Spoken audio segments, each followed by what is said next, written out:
নমস্কার, আমার ইউটিউব চ্যানেলে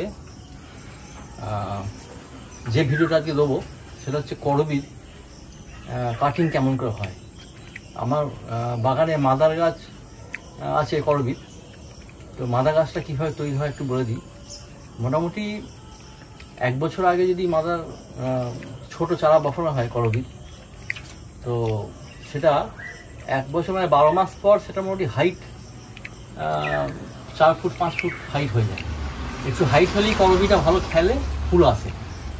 তো এই করবী গাছ মোটামুটি গত বছর 2024-এ এপ্রিল আমি লাগিয়েছিলাম, এখন জুন মাস, 1 বছরের বেশি হয়ে গেছে। তো ওই করবীর কিছু ব্রাঞ্চ আমি কেটে নিয়েছি। কেটে এনে সেটাকে কীভাবে কাটিং করে বসা হয়, এটা পিঙ্ক করবী। এটা হোয়াইটও পাওয়া যায়, আবার রেডও পাওয়া যায়। তো এটা পিঙ্ক করবী। পিঙ্ক করবীর এইভাবে একটা ব্রাঞ্চ নিচের পাতাগুলোকে একটু পরিষ্কার করে নিতে হয়। নিয়ে এটা আমি বালিতে যদি কাটিং করি কম খরচে, তাহলে এর মধ্যে কাটিং রেড যে পাউডারটা জলের মধ্যে মিক্স করে লাগায় সেটা প্রয়োজন হয় না। তো সেক্ষেত্রে বালিতে আমি ডাইরেক্ট এটাকে মোটামুটি 1.5 থেকে 2 ইঞ্চি বালির ভিতরে প্রবেশ করে দিলে এটা মোটামুটি 20 থেকে 28 দিনের মধ্যে শিকড়েতে যায়। ওইভাবেই নেক্সট এই যে ব্রাঞ্চ, এই ব্রাঞ্চটাকে একটু কেটে ছোটো করে নিতে পারি। দুটো হয়ে যাবে, এটা দুটো হয়ে যাবে। এই একটা ব্রাঞ্চ আলাদা করে নিলাম, আবার আর একটা ব্রাঞ্চ এটাকে আলাদা করে নিলাম। নিয়ে একইভাবে পাতা 2 ইঞ্চি মতো পাতা একটু পরিষ্কার করে দিলাম, দিয়ে এইভাবে এটাকে বালির মধ্যে লাগিয়ে দিলাম। এইভাবে একটা প্লাস্টিকের, এটা হচ্ছে ছোট পলিপ্যাক, যেটা 12 টাকা থেকে 14 টাকা দাম। আর কিছু বালি দিলেই এটা কাটিং হয়ে যায়। এর মধ্যে কোনো সার লাগে না। এখন শিকড় হওয়ার পর তারপর যখন আমরা এটাকে তুলে 30 দিনের মাথায় বা 40 দিনের মাথায় আমরা এটা তুলে যখন আমরা ছোট পলিপ্যাকে রাখবো, পলিপ্যাকগুলো নিচে হোল করে নিতে হবে যেন জলটা বেরিয়ে যায়। সেখানে এই মাটি আগে থেকে আমি তৈরি করে রাখবো 1 মাস আগে।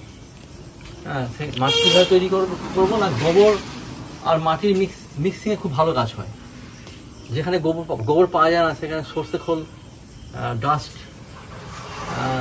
30-70, 70 ভাগ মাটি আর 30 ভাগ খোল মিক্সিং করা যেতে পারে, বাদাম খোলই ইউজ করা যেতে পারে। আর গোবর দিলে মোটামুটি 40% গোবর আর 60% মাটি মিক্স করে 1 মাস ওটাকে ভালো করে ছেলে গুঁড়িয়ে রেখে ওটাকে পলিব্যাগে নিয়ে এই গাছগুলো রুট হওয়া গাছগুলোকে আমরা ওখানে প্রতিস্থাপন করতে পারি। এইভাবে যেসব ব্রাঞ্চ কাটিং করে নিয়েছি সেগুলোকে আমি এইভাবে বসিয়ে দিই।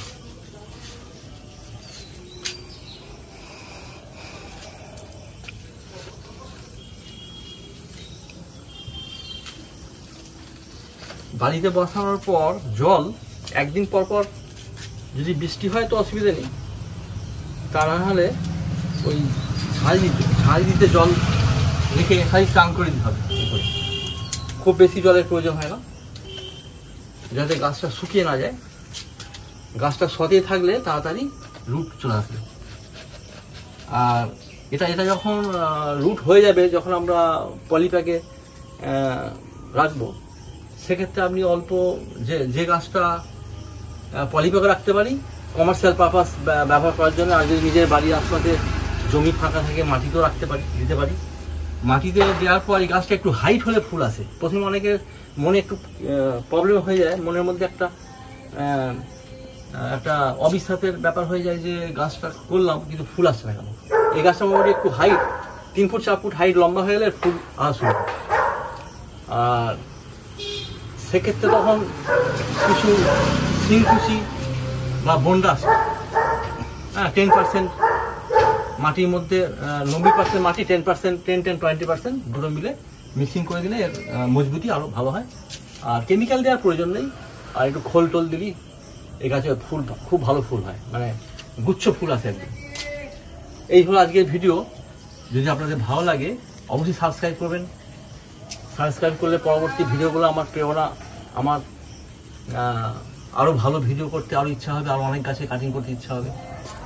আর আপনারা ভালো থাকবেন, পরে আবার নেক্সট ভিডিও দেখা হবে। হ্যাঁ, থ্যাংক ইউ।